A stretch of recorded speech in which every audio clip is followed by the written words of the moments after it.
फडणवीसांनी सांगितलं की खाजगीमध्ये एकनाथराव शिंदेनी दिलगिरी व्यक्त केलेली आहे, तो बॅनर लावणं आमची चूक झालेली आहे।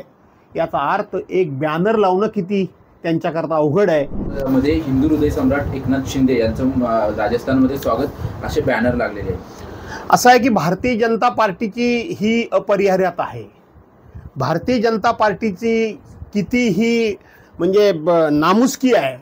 एक काळ हिंदू हृदय सम्राट शिवसेना प्रमुख माननीय बाळासाहेब ठाकरे ज्यावेळेला हयात होते त्यावेळेला त्यांनी नरेंद्र मोदींना हिंदू हृदय सम्राट म्हणून त्या ठिकाणी प्रोजेक्ट करण्याचा प्रयत्न केला, परंतु ते होऊ शकले नाहीत।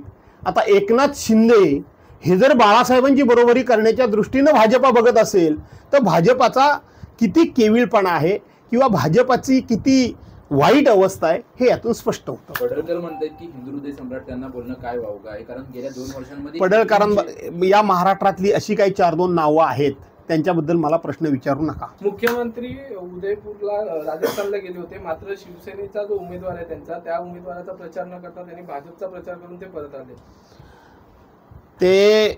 त्यांनी त्यांच्या उमेदवाराचा प्रचार केला की नाही केला हे मला माहीत नाही, परंतु भाजपाचा प्रचार केला आणि परत आले ही जर बातमी खरी असेल तर त्यांच्या पुढे दुसरा पर्यायच काय नाही। भाजपाच्याच कोबड्यांवर ते मुख्यमंत्री आहेत। त्यांचे आमदार किती, एक वेळा फक्त मुंबईमध्ये त्यांनी एकनाथ शिंदेंच्या अभिनंदनाचा बॅनर लावला, भाजपानं एकनाथ शिंदेंना गुडघ्यावर उभं केलं। देवेंद्र फडणवीसांची मुलाखत लक्षात घ्या की देवेंद्र फडणवीसांनी सांगितलं की खाजगीमध्ये एकनाथराव शिंदेनी दिलगिरी व्यक्त केलेली आहे, तो बॅनर लावणं आमची चूक झालेली आहे। याचा अर्थ एक बॅनर लावणं किती त्यांच्याकरता अवघड आहे।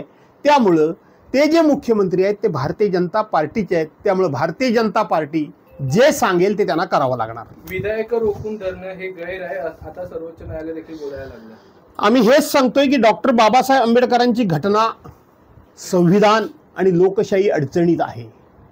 ही जी घटनात्मक पदं आहेत, मग राज्यपाल असतील, विधानसभेचे अध्यक्ष असतील, लोकसभेचे अध्यक्ष असतील, राष्ट्रपती असतील किंवा विविध पदं आहेत म्हणजे ईडीचे डायरेक्टर असतील किंवा त्यांचे जे प्रमुख असतील, सीबीआयचे प्रमुख असतील, अशी अनेक पदं ही घटनात्मक पदं आहेत। घटनात्मक पदं आणि राज्यकर्त्यांनी निर्माण केलेली पदं ह्याच्यामधला फरक आहे। परवांच्या दिवशी एका RPIच्या कार्यक्रमामध्ये मी घटनात्मक पदांचा अर्थ काय तो सांगितला आहे आणि म्हणून घटना बदलणं अवघड आहे, हे आपल्याला परवडणार नाही, हे भारतीय जनता पार्टीच्या लक्षात आले आणि म्हणून त्या घटनेच्या सगळ्या फांद्या तोडायच्या आणि घटना केवळ नावापुरीसा एक बुंदा उभा करून ठेवायचा हा कुटील डाव आहे। त्यातलाच एक भाग आहे। घटनेमध्ये अशी तरतूद आहे की जो कोणी सत्ताधारी पक्ष असेल त्यांनी एखादा विधेयक किंवा एखादा ठराव राज्यपालांच्याकडे पाठवला तर तो नाकारण्याचा अधिकार राज्यपालांना नाही। घटनेमध्ये ही तरतूद आहे। राज्यपाल त्याच्यावर काही सूचना सुचवू शकतात आणि तात्काळ तो राज्याकडे परत पाठवू शकतात, परंतु राज्यपालांच्या सुचवलेल्या सूचना ह्या राज्यानं स्वीकाराव्या अशी घटनेमध्ये आणि कायद्यामध्ये तरतूद नाही। तर नाही जर वाटलं तर ते ताबडतोब तसंच पुन्हा त्यांनी पास केलेल्या सूचना ह्या नाकारून परत जसा होता तसा मसुदा संबंधित राज्यकर्ते हे राज्यपालांना पाठवू शकतात।